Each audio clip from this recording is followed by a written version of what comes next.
धार्मिक मान्यता अनुसार इनका जन्म सूर्यवंशी महाराजा वल्लभ सेन के यहाँ पे हुआ था, जो कि उस वक्त के दौर में राजस्थान और हरियाणा के बीच एक नदी बहती थी। जो नदी बहती थी वहाँ पे इनका जन्म हुआ था। और जब इनका जन्म हुआ तो उस वक्त वहाँ के जो महाराजा थे, महाराजा वल्लभ सेन, उनके काल में हुआ ऐसा था कि जब इनका जन्म हुआ तो एक महान ऋषि थे जिनका नाम था महर्षि गर्ग ने भविष्यवाणी की कि जी इस बालक का जो जन्म हुआ है एक आने वाले डेट में खूब नाम कमाएगा। इसके बीच में जनताओं के बीच, प्रजाओं के बीच युगों तक इनका नाम चलेगा।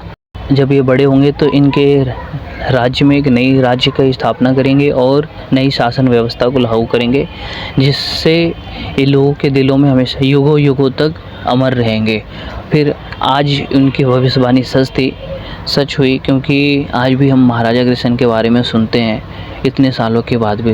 लगभग 5143 वर्ष पूर्व में इनका जन्म हुआ था और आज भी लोगों के दिलों में ये जान। चलो, भारत तेंदु के अनुसार महाराजा अग्रसेन एक सूर्यवंशी क्षत्रिय राजा थे जिनका जन्म महाभारत महाकाव्य काल में द्वार युग के अंतिम चरणों में हुआ था। वे भगवान कृष्ण के समकालीन थे और वहाँ राजा वल्लभ देव जो इनके पिताजी थे, महाराजा वल्लभ देव या वल्लभ सेन जो इनके नाम थे, तो इनके दो पुत्र थे, सूरसेन और महाराजा अग्रसेन। इनके दो पुत्र थे। इन्होंने एक आश्रम से पढ़ाई वगैरह शिक्षा हासिल की और उसके बाद जब इनकी उम्र 15 साल की हुई तो इन्होंने पांडवों के पक्ष में युद्ध किया था। पांडवों के साथ मिलकर महाभारत युद्ध किया था। महाभारत के 10वें युद्ध के बाद 10वें दिन इनके पिताजी को एक बाण लगता है, जिसके कारण इनके पिताजी का देहांत हो जाता है। उसके बाद महाराजा अग्रसेन अगला उत्तराधिकारी बनते हैं और फिर जैसा कि महर्षि गर्ग ने कहा था कि एक ये अच्छे राजा बनेंगे और ये अच्छे राजा सिद्ध हुए और लोगों के बीच में एक अच्छा राजा की छवि इन्होंने पेश की, जिससे प्रजा इनको बहुत मानती है। बात करूँ इनके विवाह की तो इन्होंने 2 बार विवाह किया था। एक हुआ ऐसा था कि जब इन्होंने राज्यपाल संभाला तो दूर दूर तक ये विख्यात हो गए, लोगों के बीच नहीं, जनताओं के बीच नहीं, यहाँ तक कि आसमान के लोग भी इनके बारे में बात करने, यानी कि देवी देवता भी बात करने लगे। तीनों काल में इनकी बातचीत चलने लगी, आसमान, जमीन और पाताल काल। तो इसी में इनको एक स्वयंवर का एक न्योता मिला जिसका नाम था नागराज लोक से इनको एक स्वयंवर का न्योता मिलता है जिसमें इन्हें बुलाया जाता है। वहाँ होता है ये कि नागराज के जो महाराजा थे, नागराज कुमुद, उनकी एक बेटी थी राजकुमारी माधवी, उनका स्वयंवर चलने वाला था। तो इनको न्योता मिला और जब ये न्योता स्वयंवर में पहुँचे तो वहाँ दूर दूर से बहुत से राजकुमार, योद्धा, शूरवीर सब आए हुए थे। यहाँ तक कि पृथ्वी के नहीं, आकाश से भी लोग आए हुए थे। बारिश के देवता, तूफान के देवता और स्वर्ग के देवता राजा इंद्र भी वहीं थे। जब स्वयंवर में उन्होंने कदम रखा तो वहाँ देखा एक से एक शूरवीर आए हुए थे, पर महारानी माधवी थी, जो राजकुमारी माधवी, उन्होंने अपने वर के रूप में महाराजा अग्रसेन को चुना। और उसके बाद स्वयंवर में राजकुमारी माधवी ने जब राजकुमार अग्रसेन के गले में जयमाला डाली तो ये 2 अलग अलग संप्रदायों, जातियों और संस्कृतियों का मेल था। जहां अग्रसेन सूर्यवंशी थे, वहीं माधवी नागवंशी की कन्या थी।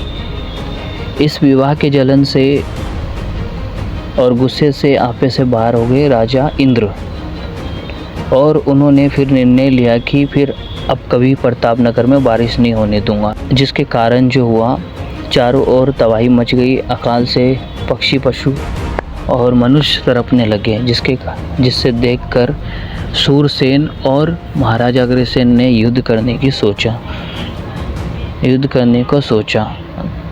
फिर महाराजा अग्रसेन का पलड़ा भारी था, क्योंकि वो एक धर्म की युद्ध लड़ रहे थे, जिसके कारण हुआ यूँ कि देवताओं ने नारायण मुनि को भेजा सुलह के लिए। उन्होंने इंद्र के पास सुलह करने की वो दे दी।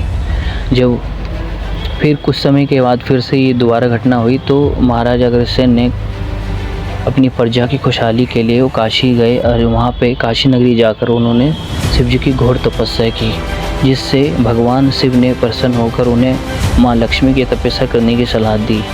माँ लक्ष्मी जो थे जो देवी थी, और उन्होंने उनकी तपस्या से खुश होकर उन्हें बताया कि अगर तुम कोल्हापुर के महाराजा माहिरथ की बेटी से तुम शादी कर लोगे, जिसका नाम सुंदरवती है, तो तुम्हें 2 नागवंशियों की शक्ति प्राप्त हो जाएगी और इस तरह से तुम्हें इंद्र से जीत हासिल हो जाएगी। इंद्र को तुमसे लड़ने से पहले 100 बार सोचना पड़ेगा।